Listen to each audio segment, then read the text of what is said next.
I am thinking about you. A Hail Mary and a two-point conversion to lose by a half point in a decided game. It's one of the meanest things Doug Peterson's ever done in his entire life to whoever bet Seattle. Oh, my God. That being said, let's match pictures to Nick's words. We're in Philly, Eagles and Seahawks, birds and other birds. Only one type heading south. Carson Wentz again trying to prove his starter status, again coming up short, another interception, adding to his league-leading total. He was also sacked 6 times. His backup, Jalen Hurts, saw just 2 plays last night. We'll have much more on him in just a second. But first, Eagles get the win. Here's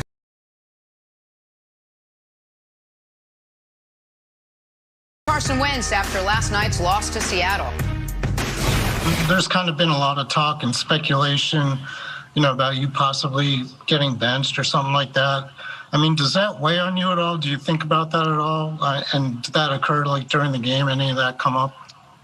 Yeah, I mean, I said it last week. This is what you sign up for. As a quarterback, ever since you're a kid, you're prepared for any of those. Nothing's ever guaranteed. And so for me, I don't think about that, though. I just try and go out and be the best player I can be in practice, prepare my tail off, compete my tail off, and, hopefully we can get this thing turned around. But I don't think about those things. I'm going to give it everything I got every time I step on the field. I think I said the Eagles won. Obviously, the Seahawks won there, and Carson Wentz with a barrage of questions about his playing time, playing status, playing all of it. Brandon, I'll start with you. Did Carson Wentz play well enough to keep his starting job moving forward? Well, I mean, that Hail Mary was nice. I mean, how often do we see that in the National Football League? But outside of that Hail Mary, no, he didn't play well. The coaches didn't coach well. Defense didn't play well enough. This is one of those years, Nick, where everybody needs to be on notice. When you play like this in this division, everyone should be on notice. And then you can go back the last couple years outside of their Super Bowl run. It's always been a struggle for this organization. If I'm the owner, I am looking at everything. I'm looking at the general managers. There's other gaps. There's other holes on this team. It's not just Carson Wentz. It's also the linebacking core. And it's not that the linebacking core isn't playing well. They're just not very good. They don't have any depth. So with that in mind, you got to talk about who's making those decisions, and you got to hold them accountable. So this entire organization, Nick, should be on notice. Listen, I think Mike Garafolo is the one who reported it this morning that he can no longer report that Doug Peterson is totally safe, despite being just 3 years removed from actually winning a Super Bowl, something Carson Wentz is not able to say he did. What that means for Ira Roseman in the front office, we'll see. And you're right, Brandon. This is a team that has a multitude of issues. But their biggest issue is this. In 2020, they have the worst starting quarterback in football. Now, that's not a statement of opinion. That's just, according to the numbers, we can show them, the worst full-time starting quarterback in the NFL is Carson Wentz. And the stats back that up 100%. He's 35th or worse in everything, and there's only 32 teams, folks. And he is a turnover machine. He runs into sacks. He doesn't make the big throws anymore. There's been one game all year long that he didn't turn the ball over. And in that game, he fumbled twice. They just happened to recover them. So it does feel, however, Wilds, like Carson Wentz might be the one with the most job security because of the contract he's been signed to. But based on performance, you have a guy that's going to be 28 this month. He's in year 5, and he's playing the worst football of his career. That is a more than ominous sign for his future. But do you think that's all of his fault, Nick? Because every morning I wake up and I make a little menu, and I call my kitchen where I do my work the Hot Take Cafe. And on today's menu, here's what we had. And you can make your choice, everyone. You can have bad coaching with a side of bad play design. You can have bad decision making with a side of bad throws. You could have bad wide receivers and bad protection. Those are your options at the Hot Take Cafe. For me, I went with bad protection.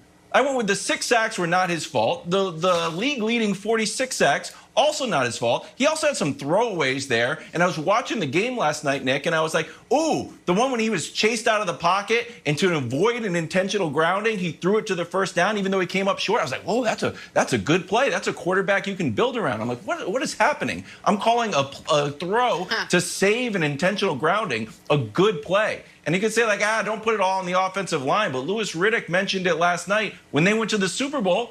Best offensive line. Surprise, surprise. Take out Carson Wentz, put in Nick Foles, doesn't matter. So to me, it starts with the offensive line. I know there's a lot of side dishes, but it's an offensive line thing for me.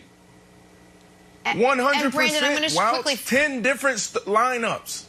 10 different offensive line lineups. Like, come on. Seems like a so, lot. yes, Carson Wentz is playing bad, Jenna, but when you have problems on the O-line and then problems at the wide receiver position, what do you expect? Of course they're going to look bad. But Carson Wentz, he does have to take ownership, and he has to play better. And then just quickly, you have to wonder, he's not that far removed from when he had his great season. You wonder if that was, you know, the outlying year or the last two. All right, let's move on. There was a report that came out before the game that Eagles owner Jeffrey Lurie told the coaching staff to play Jalen Hurts, backup Jalen Hurts, if Carson Wentz struggled. Well, Carson Wentz, he struggled. But Hurts saw just 2 plays last night. To the surprise of nobody, head coach Doug Peterson was asked about his quarterback situation. Take a listen. Just kind of like the difference, I guess, between, you know, Carson being on and off the field when Hurts is in the game.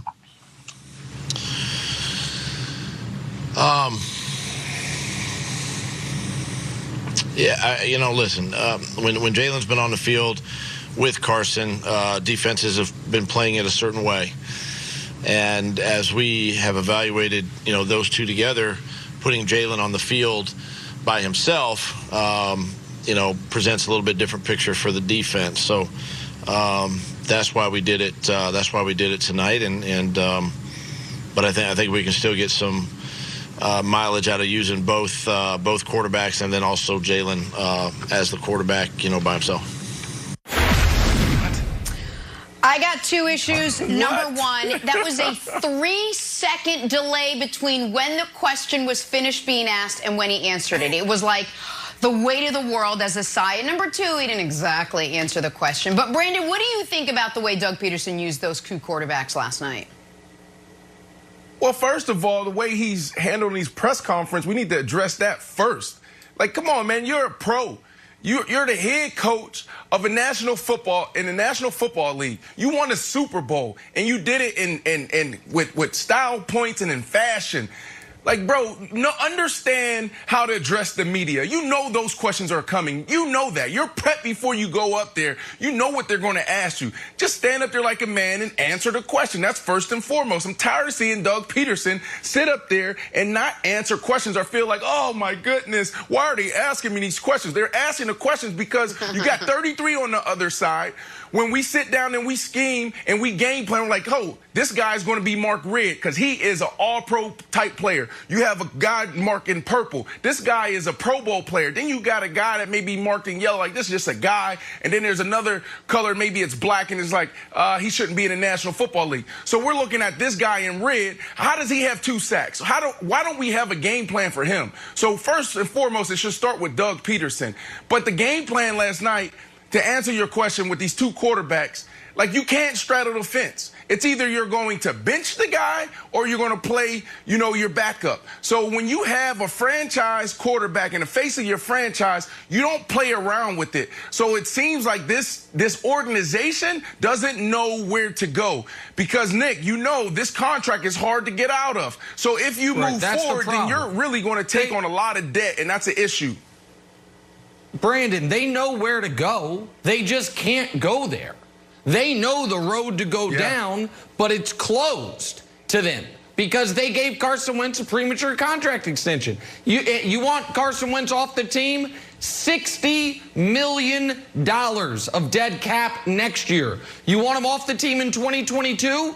Okay, you save $6 million. You still have $25 million of dead money. So Carson Wentz is almost 28. He's in year 5. He's been awful. If it wasn't for the contract extension, Jalen Hurts would be given a shot at quarterback the rest of the way full time. I don't think they can do that because they've invested in him. And the interesting way to push this story forward is, what will the contracts that Wentz and Goff signed do to the contracts that guys like Baker and Josh Allen do or don't get offered? Because I think there's going to be a lot of front offices across the league saying, you know what? You don't have to pay these quarterbacks early. Well, everyone thinks you do, but look at the Rams, look at the Eagles.